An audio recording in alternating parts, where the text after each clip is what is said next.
Alright, let's do another video.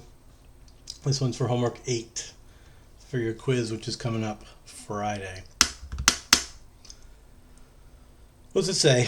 Number 1 says assume that f of x is continuous for all real numbers and the sign of its derivative is given in the table below for the domain of f. Identify all relative extrema. This is the new objective for homework number 8, is we have to actually classify the extrema of a function given information about its derivative, and it does say justify. So looking at this information, they're telling me that the derivative is positive on this interval. That tells me that function f must be increasing. Then you get to -2, and -2 must be a critical value for us, and at -2 our derivative is 0, therefore, so our graph is kind of leveled off. Then our derivative goes negative. So at -2 we start to decrease back down. Right away I can tell, okay, great, so there is an extrema at -2 and it's a relative max. Now I'm decreasing and it looks like my next critical value is here at 0. So I'm decreasing down, down, down, but my derivative eventually goes to 0, which must again mean that my graph levels off. But instead of turning and coming back up, my derivative goes negative again. So for a split second, my derivative was negative, so I was decreasing, decreasing. Then my derivative was 0. Then it goes back down. So this critical value at 0 is not a max or a min. It's not an extrema at all. It's just a point where the derivative was 0, but the derivative did not change signs. It went from negative to negative, so that's not going to be an extrema for us. Now, from 0 to 3, I'm decreasing still. At 3, my derivative must be 0 because there's another critical value there. So I'm coming down, down, down. I get to 3 and I must level off again. And this time I do change signs. I become positive, meaning I turn and I go back up, up, up, up, up. So what I've just sketched is sort of a possible graph of what f looks like. This is information about f prime, but this is a sketch of what the original function f would look like. And based on this sketch, I can tell that I do have two relative extrema. There's a relative max at -2 and a relative min at 3. And why is there a max here? There's a max at -2 because the derivative changes signs, and specifically it changes signs from positive to negative, meaning I went from increasing to decreasing, meaning there must be a max there.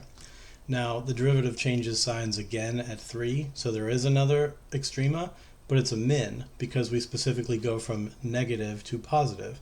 That's literally it. That's the whole homework, is you know that you have an extrema when your derivative changes signs, and if you change signs from positive to negative, that's the location of a max. And if your derivative changes signs from negative to positive, that's the location of a min. And if your derivative is 0 but does not change signs, that's not an extrema at all. That's it. That's the whole thing. Let's look at number 2. Okay, so for number 2, I'm looking at not the graph of f. I'm looking at the graph of f prime, and I have to make conclusions about plain old f.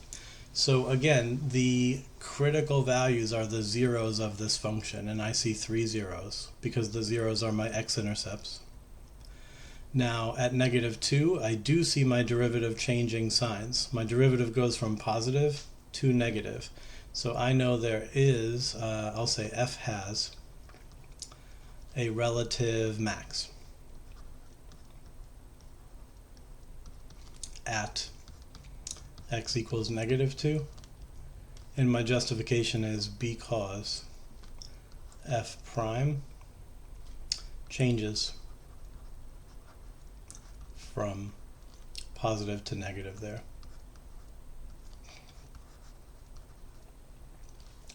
Then you'll notice my next critical value is 0, but there's no sign change there. I'm negative to the left of it and I'm negative again to the right of it, so that will not be a relative max or min. Then I get another critical value at 2, and I see that my derivative goes from negative to positive, so that means there is a relative extrema, and it's going to be classified as a min, so f has a relative min at x equals 2 because f prime changes from negative to positive there. That's it. There's two extrema. I classified them both. The first one was a max. The second one was a min. I've told where they occur. They occur at -2 and also 2. I've explained why. It's because the derivative changes from plus to minus or from minus to plus, and that's it. Notice the one thing I'm not doing is I'm not actually saying what the relative max is. Remember, the actual relative max is a y value, but there's literally no way for us to know the y values of function f from the derivative of function f. So I have no idea what the max actually is. I just know that it occurs when x is -2. That's a pretty important distinction. Okay, number 3. 3 is the same as 2. Again, you're looking at the graph of f prime. So all of the x-intercepts are critical values, and there's 4 of them. But again, you'll notice that this one here at -2.5, we do see a sign change. We go from positive to negative. So that means this critical value is a relative max. -1, on the other hand, goes from negative to negative. There's no sign change, so that's not going to be an extrema. But at 1, we go from negative to positive. So at x equals 1, we do have a relative extrema, and it's a relative min. And 3 is, again, no sign change. We go from plus to plus. So 3 is not an extrema. So even though we have 4 critical values, only 2 of them are going to actually be extrema. And I'm going to get a little lazy now and say what? I'm going to say f has a relative, what did we decide this was? Max, because we increase, decrease. Has a relative max at x equals -2.5. Because, and here's where I'll get a little lazy. I'm just going to say because f prime goes from positive to negative. Should you be that lazy? Probably not. Maybe try to actually use a complete sentence on your quiz. All right, what else? We'll say also f has a relative max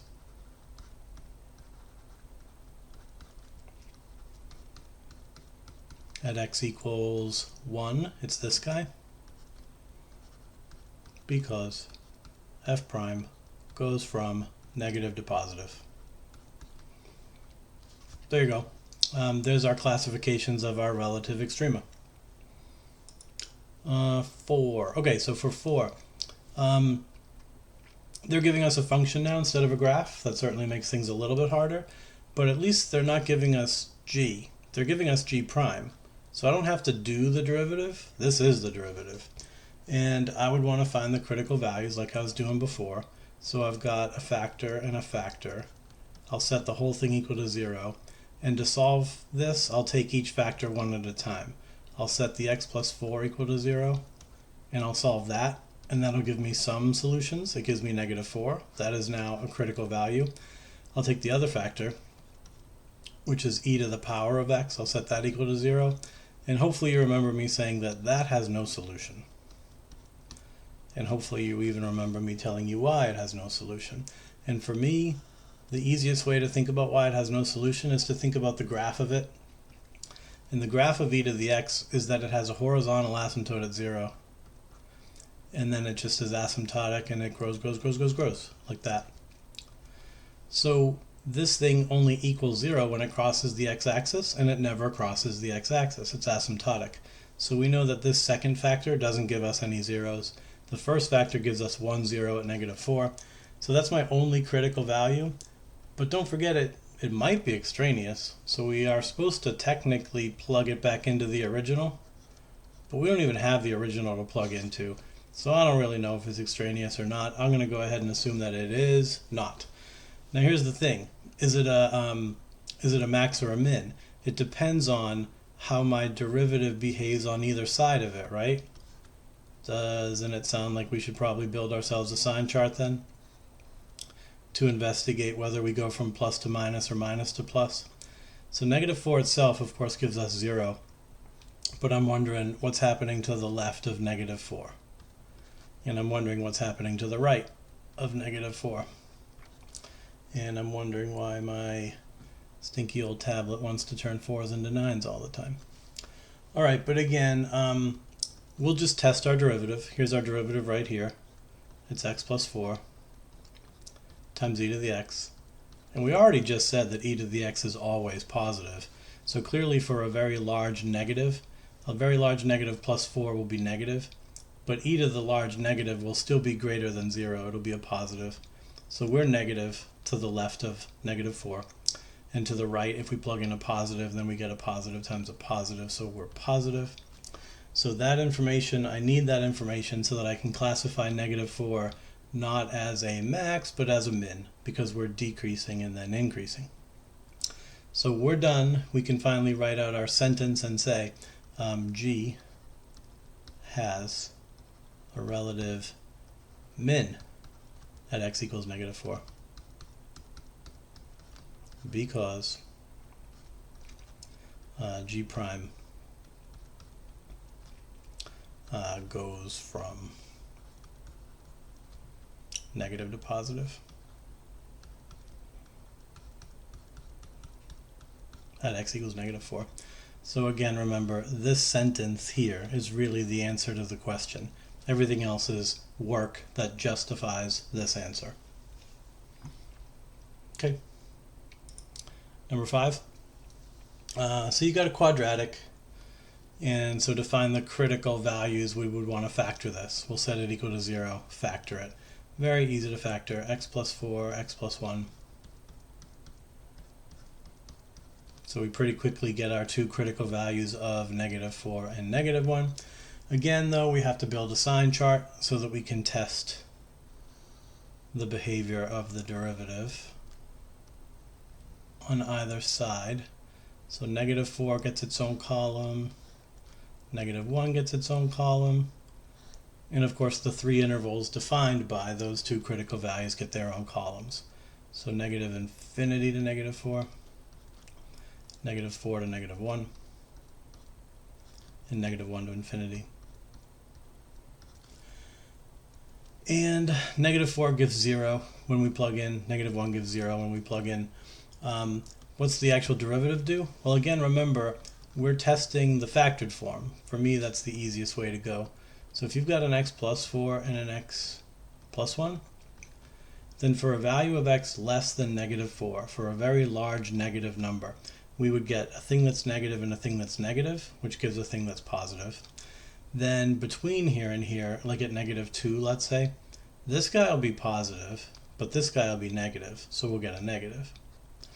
And on this interval, if we plug in like 1,000,000, then this guy will be positive, and this guy will also be positive, so we'll get a positive.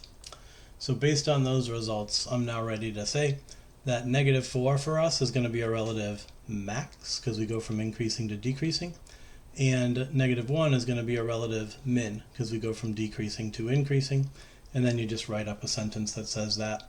So you'll say G has a relative max at x equals -4 because G prime goes from positive to negative there. And G has a relative min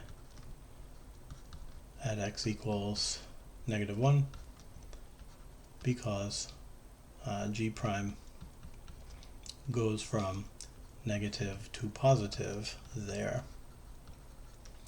That's it. I can't really think of a better way to say that, or a way to simplify that. I think you just have to write that, all that, every time. And just remember that when the quiz rolls around, you won't have to write it 1,000,000 times. It'll only be 1 or 2 questions like that. So not the end of the world. Okay, here's 6.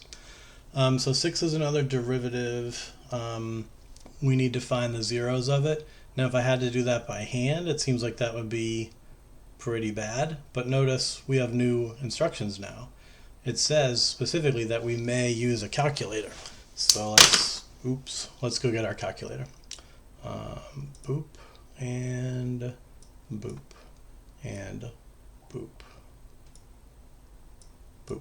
Okay, so if we go to the calculator, and if we go back to the home screen, go to y equals, clear out all this junk, type in the function they gave you, which is an x to the power of 3 minus 6 cosine squared, cosine of x squared, I mean, plus 2. Then just go ahead and hit graph and pray. Nope, looks terrible. So now hit zoom 6 and pray. And that looks fine.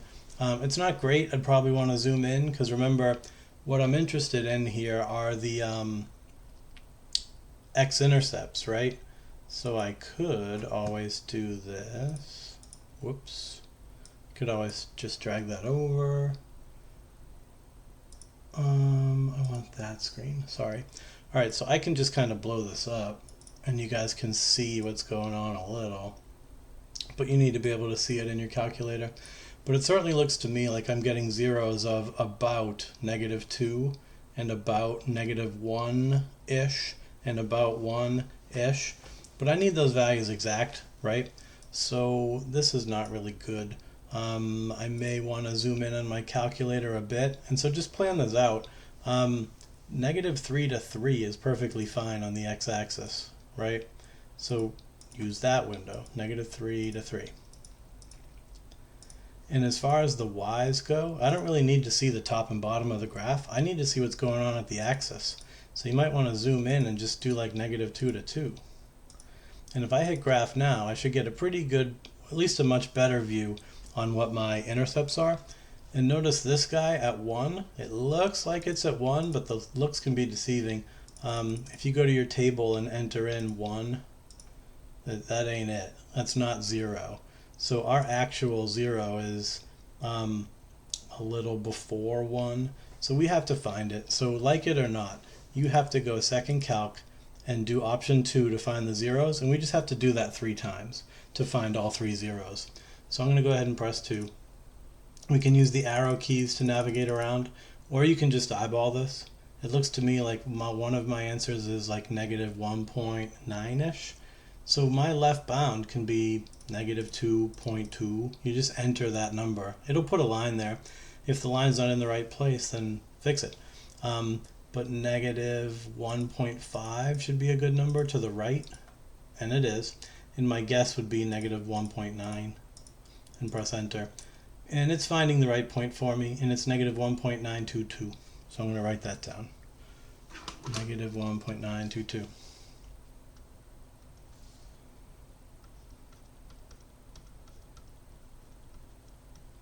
And then I'm going to go back and find the next one.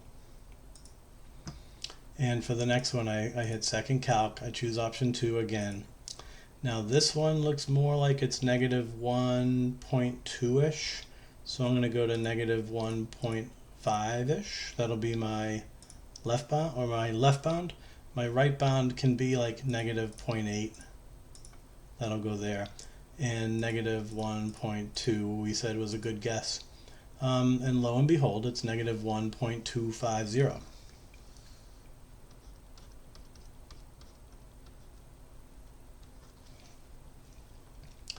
And then find the last one. And the last one, to find your 0, it looks like it's right at about 1. So honestly, my left bound could just be 0. My right bound 2. My guess is 1. And I'm getting positive 1.018.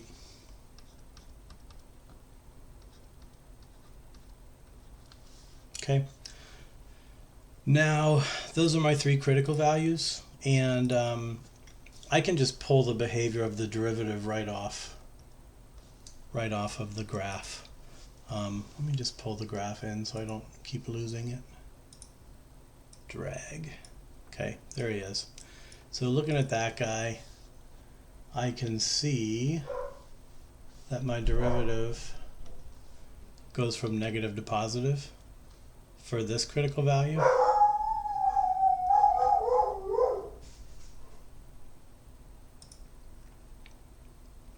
Okay, I'm back. Dog was barking. Maybe you heard him. I don't know. Let's turn this calculator off. Don't need it anymore. We're basically done here. We found those three critical values by finding these three roots. We can now classify these three critical values as relative maxes or mins. We know that this first one, the negative 1.922, is a min because we go from negative to positive. So the negative 1.25, we're going from positive to negative, so we know that we are increasing then decreasing, so that guy will be a max. And the critical value at 1.018 goes from negative to positive, so we must be decreasing then increasing, so that guy will be a min. So then we can write that up. We've got all the info, now just write it up. So we can say F has a relative, what's what now? There's only one max. Let's do that first. F has a relative max at x equals negative 1.250 because because F prime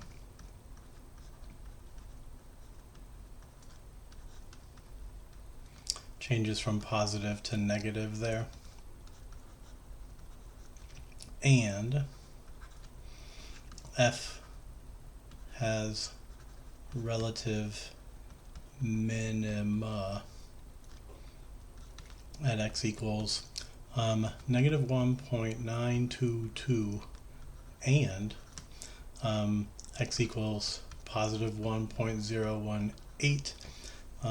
That's getting a little cut off by the old face. Yoink, move my face. All right, so we've got relative minima at those two x values. Same reason, because f prime changes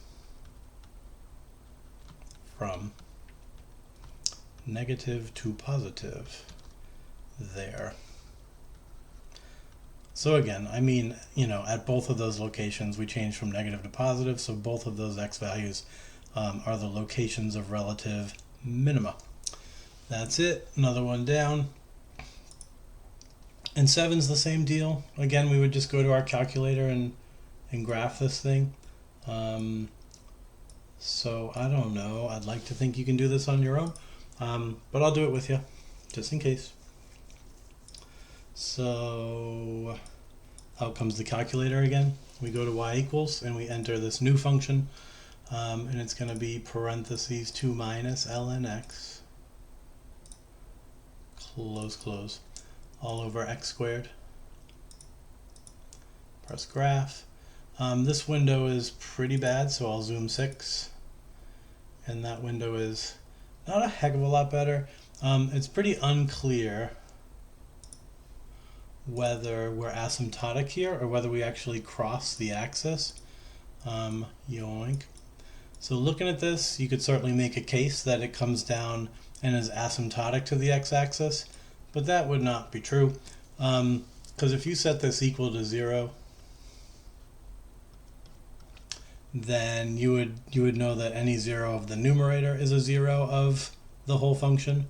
So 2 minus ln of x, if that equals 0, then the function equals 0. So you'd get 2 equals the ln of x. You'd remember that that means that 2 is equal to the log base e of x. And you'd remember that you could convert that to exponential form, I hope. So essentially, e squared is equal to x. So I know that this function does equal 0. It's not asymptotic to 0 because it equals 0 in at least this one location, e squared. And e is 2.718. So if I square that, it's got to be what? Somewhere between 4 and 9, right? Somewhere, I don't know where. But with that said, let's go back into our calculator and see what we see. I'll make this big, at least as big as I can, which isn't all that big. But here it is a little bit bigger. I can certainly zoom in.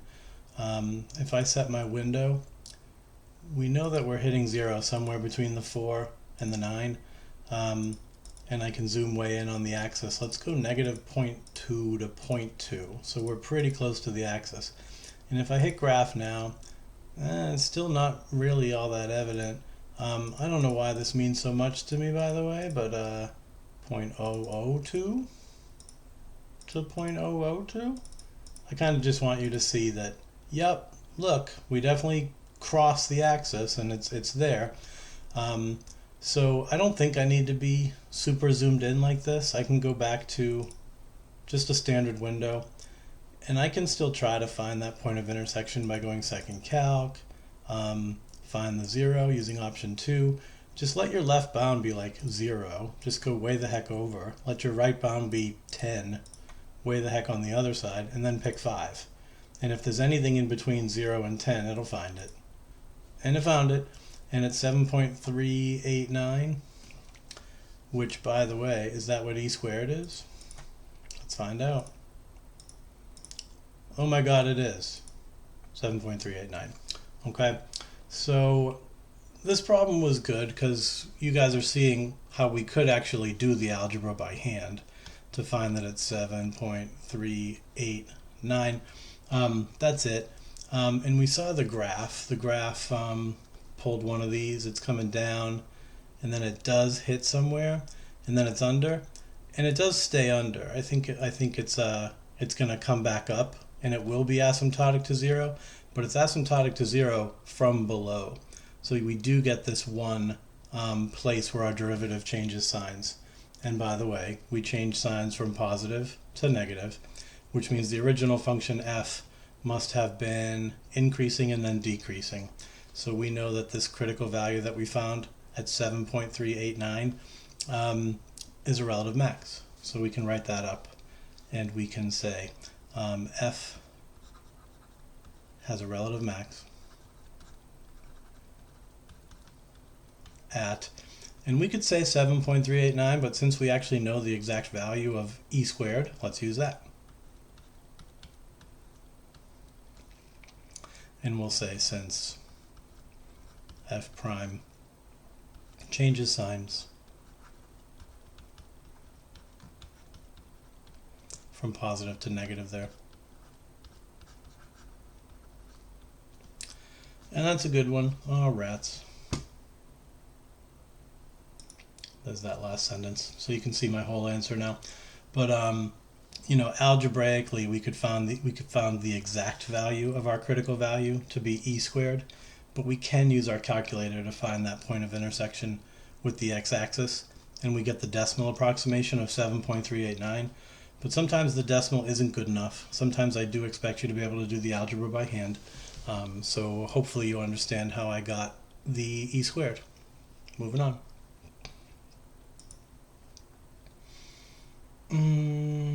Okay, so this is another one that, again, maybe we could do it by hand, but we don't have to. It says we can use our calculator, so we will. Let me shrink it down to a more reasonable size. Let's go ahead and enter this function and see what we see.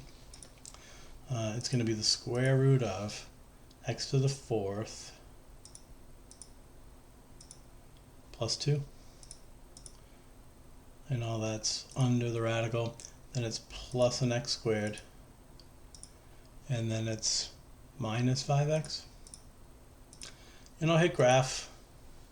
And this is my standard window.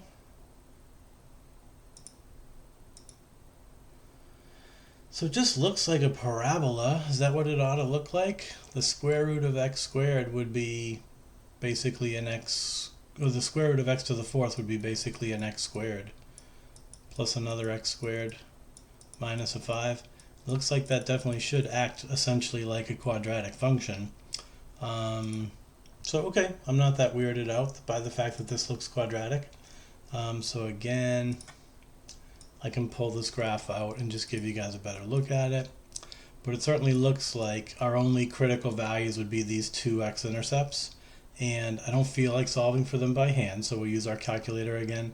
Then this first one is happening between 0 and 1. This one's happening between 2 and 3. So let's go get them.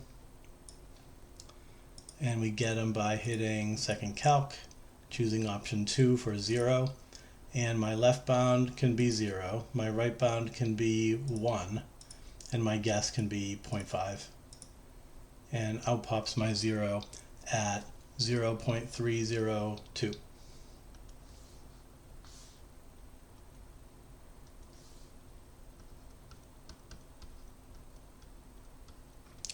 So that's my first critical value because that's the first point where the derivative equals 0. The next point, I'll go second calc, and I'll choose option 2 for 0. And this one is somewhere between 2 and 3, so my left bound can be 2, my right bound can be 3, and my guess can be 2.5. And it's finding it at 2.467.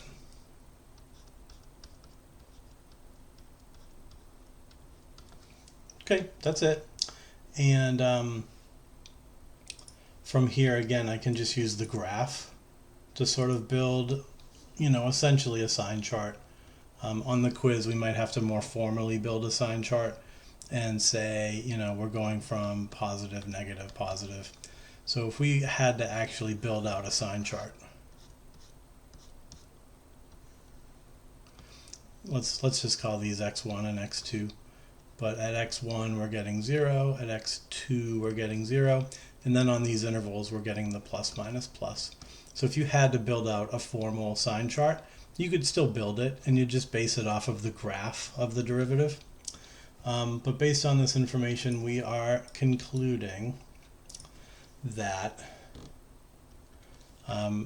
since I go from positive to negative here, I must increase then decrease. So this guy, 0.302, is a relative max. And then here, because I go from negative to positive, this guy must be a relative min. And we'll justify everything the same way we've been justifying it. We can say f has a relative max at x equals 0.32. 302, yeah, 302, because f prime changes from positive to negative there. And f has a relative min at, okay, I'm sorry, that's sounding a little tedious. Okay, has a relative min at x equals 2.467. Because f prime changes from negative to positive there. That's it. These are the relative extrema for function f. We know it by analyzing the derivative. That's all. That was 8. How many more of these are there? I'm just curious. 9, 10, 11, 12, 13, 14. Ugh. Okay, where are we at? 33 minutes? All right, I can handle this.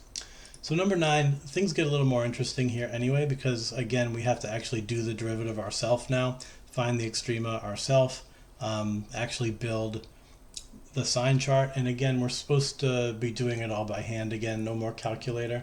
So these are probably the more important questions, so let me not lose any steam here. To find these critical values, I'm certainly going to take the derivative first. And this one shouldn't be bad. I got a cubic function. The derivative should be a quadratic. I get x squared, and I get 3x squared, sorry, minus 12. And this guy's easy enough to handle. Factor out a 3, and you get x squared minus 4. Didn't we have this already? Set that equal to 0. 3x plus 2x minus 2. Call me crazy, but this exact guy was in lesson 7, wasn't it?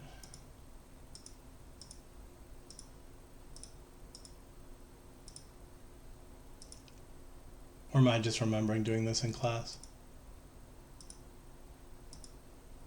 Yeah, all right, I'm just remembering it from class, whatever. But anyway, from this factored form, we can see that our critical values are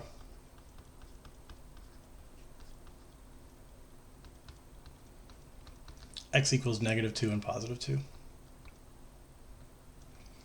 And that's it, right? Yeah. And neither is extraneous because they're both in the domain of the original function. So from here, we would quickly build ourselves a sign chart. You know what? I'm going to share the shortcut because for this problem, the sign chart's not really the focus of this problem. Deciding on the extrema is. So some of our friends who came to us from AP Calc, they've already done this. And they don't build a whole like chart. They literally just imagine a number line. And they put the critical values on the number line. And they just kind of informally mark along the line what the values are. So here you're getting 0 and here you're getting 0. And in between, give me a second, I'm going to sneeze. Okay, anyway, so between here and here, imagine plugging in a very negative value. We would get 3 times a negative times a negative. The 3's are relevant because the 3 is positive. It's really only negatives that matter to us. So I could mark this as a negative times a negative, which is giving a positive. Then between here and here, imagine at 0 or whatever, we get a positive times a negative. So we're negative. And for a very large number, you're getting a positive times a positive, which is a positive. And so honestly, if you wanted to give me this sort of stripped down sign test, you may. That's good enough. As long as you understand that this region right here means the region from negative infinity to negative 2, right? So that's fine. That's good enough. And based on these results, I'm still ready to make my conclusion being that f has a relative max at, let's see, where's my max? Well, here's me increasing to decreasing. So negative 2 is where my max is. Then 2 is where I go from decreasing to increasing. So that'll be my min. So f of x has a relative max at x equals negative 2. And f has relative min at x equals positive 2. Don't forget to justify. So why is this a max? Because f prime goes from positive to negative. Again, we could bring this shorthand back too. But we have a relative min at x equals 2 because the derivative, f prime, goes from negative to positive. But there you go. This is probably the minimum you could ever get away with. You still have to show the derivative, show that you're solving algebraically. You still have to show some kind of sign test. It doesn't have to be the table. You could do this more informal test just along a number line. But then you have to classify your maxes and mins and include a justification. Okay, hopefully that helps. For 10, we need to differentiate. And we certainly have to do product rule. There's no way around it. So g prime is going to be the derivative of x, which is 1, times this function, e to the 5x. Then we'll add to that x times the derivative of this function, which is itself, e to the 5x. And then technically we multiply by the ln of the base, but that's 1. And then we multiply by the derivative of the exponent, which is a 5. So just to clean this up a bit, this would be an e to the 5x plus 5x e to the 5x, which we can factor an e to the 5x out of.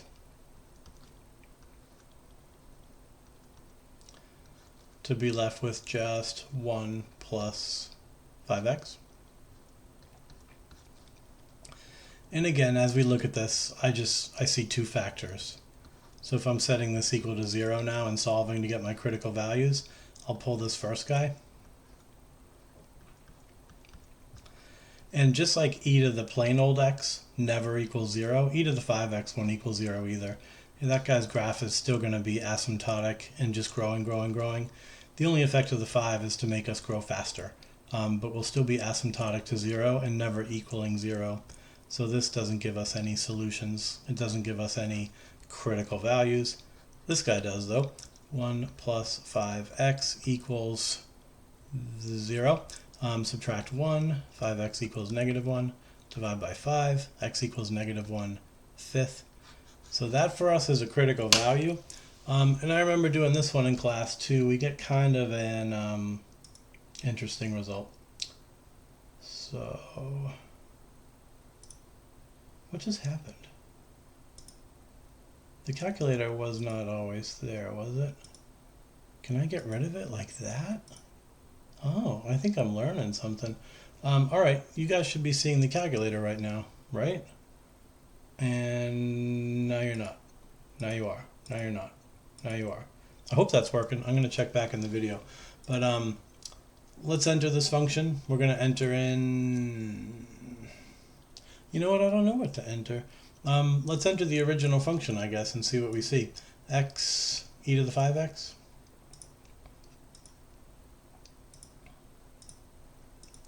And if you hit graph, we were expecting to see an extrema at negative a fifth, right? But I don't see it. It looks like we're just asymptotic. But as we saw in a question just a few minutes ago, these graphs can be pretty hard to read on your calculator. So if you really want to know what's going on at negative a fifth, you'd really have to zoom in. So negative a fifth is somewhere between -1 and 1. Let's do that. That zeroes us in. And it looks like all the action was around the x-axis again. So what if I went -1 to 1 there too? That may not be enough. I might need to go even closer. But if I hit graph now, that's good enough. I do actually see that at around negative a fifth, there is a little bump down. There is a little bump down giving us the min that we were expecting, right? So this is a pretty good case of, trust your algebra. This says that there's going to be a critical value here, right? And so even if you graph it on a standard window, you might not see what you think you see, but it should be there. If you change your window around, you'll see what you're supposed to see. But we weren't supposed to use our calculator anyway, so let's get this out of here. Yoink. And let's go back to kind of analyzing by hand, because technically you guys owe me a sign chart or a sign test with only the one critical value, the -1/5, which means I need to evaluate this derivative. I guess we would actually work more from this factored form. That tends to be my preference. So if I plugged in a very, very negative number, then e to the 5x would still be positive. We talked about that. But 5 times a negative thing is super negative, plus 1 is still negative. So I'm definitely expecting my derivative to be negative to the left of negative a fifth and to the right of negative fifth. If I plug in, 0 is bigger than a fifth, so plug in 0. You get a positive, you get 1. And then at 0, you again get 1, so we're positive again, so we're positive. So I do see a change of sign at negative a fifth, so I'm ready to go ahead and classify it as a min. And we know it's a min, because when we graphed this function, we saw the graph sort of appear to be asymptotic, but then dip down and go back up. So we knew that at 1/5 we definitely had a min. But we want to base our answer on the derivative, so you'll tell me g has a relative min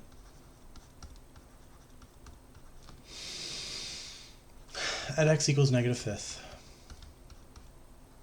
because g prime changes signs there.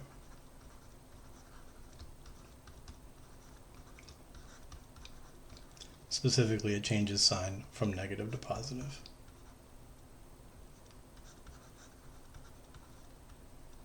So that's kind of a good one. At least it had that interesting result where you had to think about your calculator and think about the graph that you were seeing.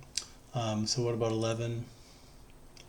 11's a rational function. We haven't seen this in a while.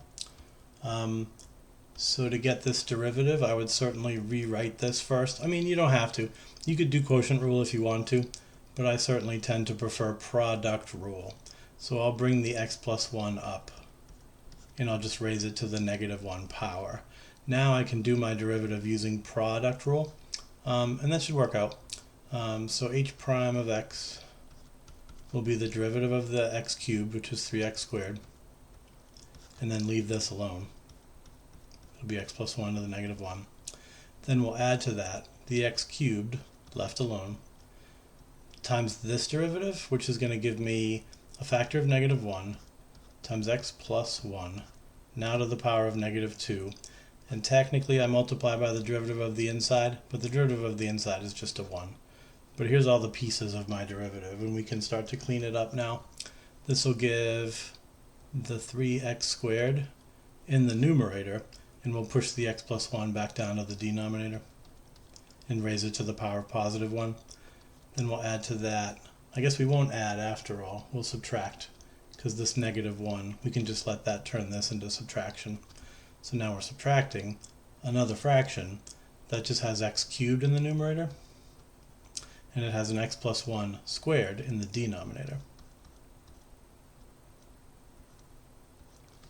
Okay, so that's my derivative.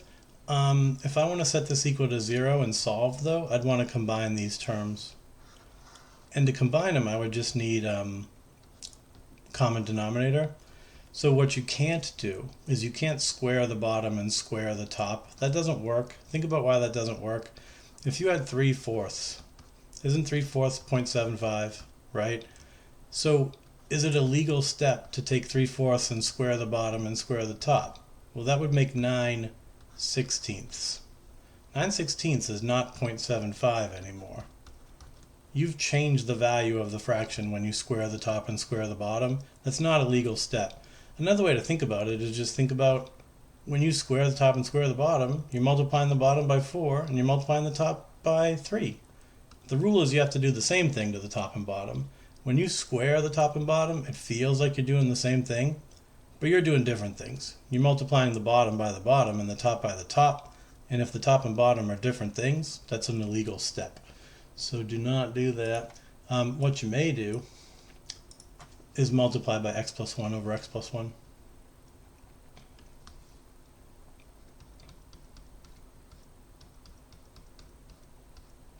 And so that's going to give me, I would distribute this in. So I would get 3x cubed plus 3x all over x plus 1 squared minus x cubed over x plus 1 squared, which means now that I have a common denominator, I can just go ahead and subtract these things in the numerator. Subtract. So the 3x cubed minus an x cubed gives me a 2x cubed, and I get a plus 3x. And this is all over x plus 1 squared. And this is now sort of the best form of my derivative, which is not f but h prime. And so from here I can set it equal to 0 and I can find my critical values, which is going to be 2 steps finally, because I know the zeros of the numerator are critical values because they make us 0, but the zeros of the denominator will also be critical values because they'll make the derivative not exist. And those points where the derivative does not exist are critical values too. So let's take this in 2 steps. If I take the 2x cubed plus 3x, and if I set that equal to 0, well, I can factor that. Out pops an x to leave me with 2x squared plus 3, which equals 0. Running out of space, so I'll just scroll down. Okay, great. So now, and I almost feel like I'm doing something wrong, but I don't think so. But this is getting a little more complicated than I thought it would. But I'll take the x, I'll set it equal to 0, and I now have a critical value of 0. Then I'll take the 2x squared plus 3, and I'll set it equal to 0. I'll subtract 3. Oops, that's a squared. I'll subtract 3. I'll divide by 2. I'll try to take the square root, but I'll get things that are imaginary or non-real. Let's just say non-real. So this other factor isn't giving us any more critical values that we care about because they're non-real. So I got 0. But now don't forget, I do also want to take the denominator and set that equal to 0, because if that gives me any solutions, it'll be a critical value as well. So I can take the square root of both sides and just get x plus 1 equals 0, which gives me -1 as a critical value. But wait, we have to go back to the original function and make sure we're not extraneous. So we need to check 0 and check number of -1. So plugging in 0 is fine, but the -1 does give us division by 0. So the -1 does turn out to just be extraneous, which means after all this rigmarole, the only critical value is 0. So I can go back now and build a sign chart around 0.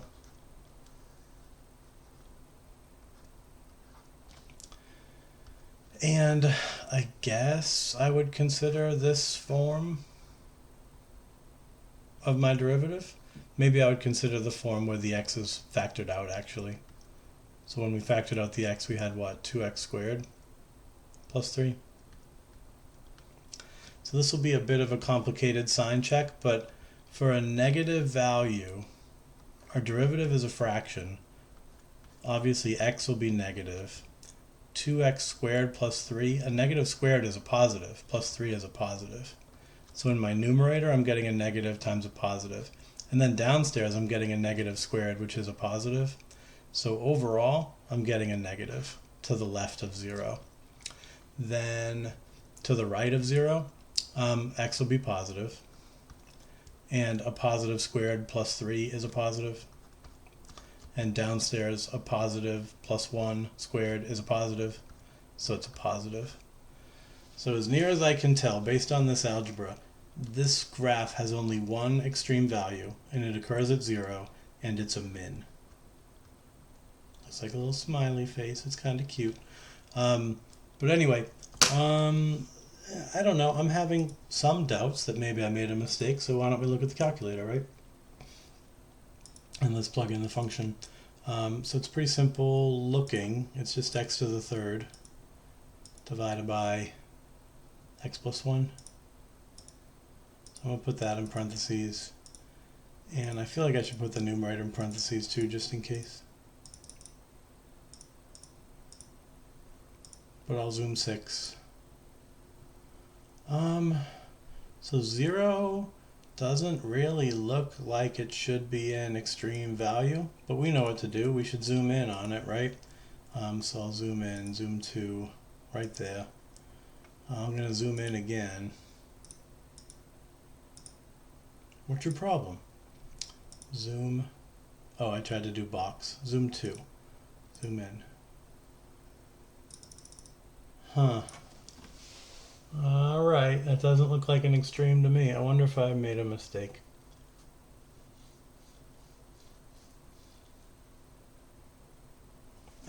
You kids find it. You kids tell me where I went wrong. But let me zoom 6 again. The function I've entered is correct.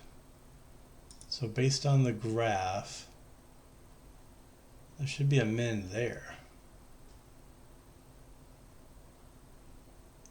Alright, well, I won't mess with it, and I don't know how to edit this out of the video anyway, so I'll leave it and I'll just put up a warning that says I think I screwed this one up. But why don't we just talk about this one in class, and I'll move on. Okay, let's do 12. So for 12, we find the derivative, f prime.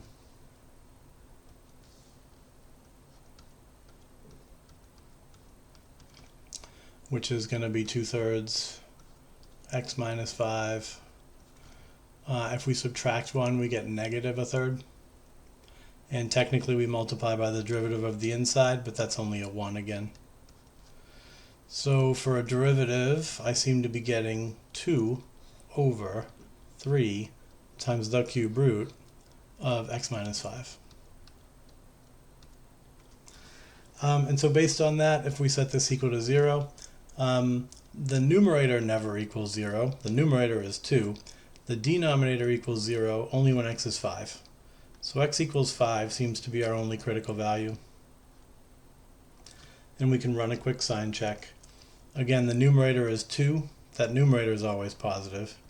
Downstairs, if I use a number less than 5, I get a negative. And the cube root of a negative is a negative. And a negative times 3 is a negative. So it seems like I'm negative on that interval. Then for a value greater than 5, I'm getting something positive over something positive times 3, which is a positive, so I'm a positive. So I'm ready to say that f has a relative min at x equals 5 because f prime changes sign from negative to positive there. All right, and again, just in the interest of making sure that I'm right, um, we're saying x equals 5 is a relative min. Let's graph it and just take a look just to be sure. Let me clear out this thing that I think I screwed up. Type in this new function, which is simply x minus 5 to the power of 2/3.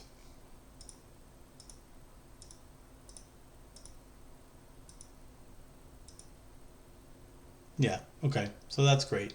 At -5, we're clearly getting um, a minimum. And you might want to notice that that minimum is a node. It's sharp there, right? And it's sharp there because, remember, our critical value, it wasn't a zero of the derivative. It was a point where the derivative did not exist. So where the derivative does not exist, you should probably be expecting the graph to have a node rather than a nice smooth minimum, right? If we had a smooth bottomed minimum, then the derivative would exist and be 0. But because we have a sharp node, that's a point where the derivative does not exist. Now it's still a minimum for us, it's still a critical value, but it's different. All right, moving on.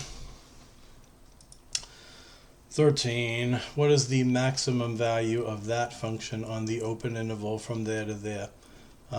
Great question. Let's find out. I feel like I want to take the derivative. And I feel like the derivative is nothing more than, this is getting tedious, -2 sine of x, which is the same function we keep seeing over and over again. So annoyingly, when does sine equal 0? Same two places where it's equaled 0 the past 3 times we've done a trigonometry problem. Unfortunately, sine is still 0 here and here. Same two places, right? But again, we're doing the open interval that goes from -pi to pi. So it can't actually be this point. It can only be that point. So the only critical point in this interval is this point as a 0. So x equals 0 is our only 0. So we could build a sign chart and put 0 in the middle. And we could test a value less than 0. A value less than 0 would be us rotating around the unit circle in this direction. So it would be us below the x-axis. So sine would be negative, and times -2 would be a positive. Then to the right of 0, as I go out to pi, versus down to -pi, if I'm rotating to pi, then I'm rotating in this direction. I'm rotating counterclockwise, and I'm on the top half of the circle. So sine would be positive, but -2 times a positive gives us a negative. So based on these results, I can claim that G has a relative max at x equals 0, because G prime goes from positive to negative there.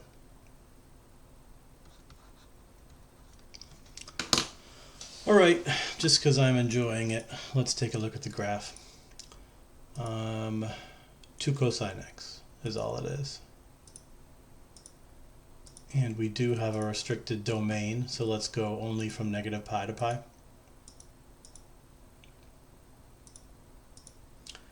And I'd like to think somebody out there remembers that if it's 2 times cosine, our amplitude is only 2. So going from -10 to 10 is a waste. Let's go from -3 to 3. And we should see a good looking graph. Yeah, great. And we certainly see that 0 truly is the only extreme value, and it's definitely a max. So all the calculus we did by hand agrees with the calculus that we're seeing in our calculator. That's 13. 14 is this one. This is the last one, right? Mr. F wants to go to bed. Okay, so do the derivative. Same old thing. I'm getting -3x squared plus 12x. And that's it. Set that equal to 0. We would solve by factoring. So factor out a -3x. to be left with an x minus 4. And so pretty clearly that's giving us critical values of 0 and positive 4.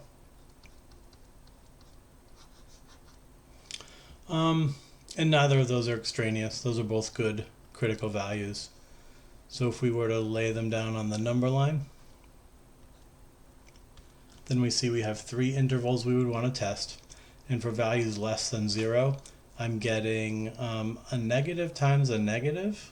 Technically, you might want to break the 3 off, I guess, and just treat the 3 as a thing that's always negative. So technically, you're getting a negative from the negative 3. Then x is negative, so another negative.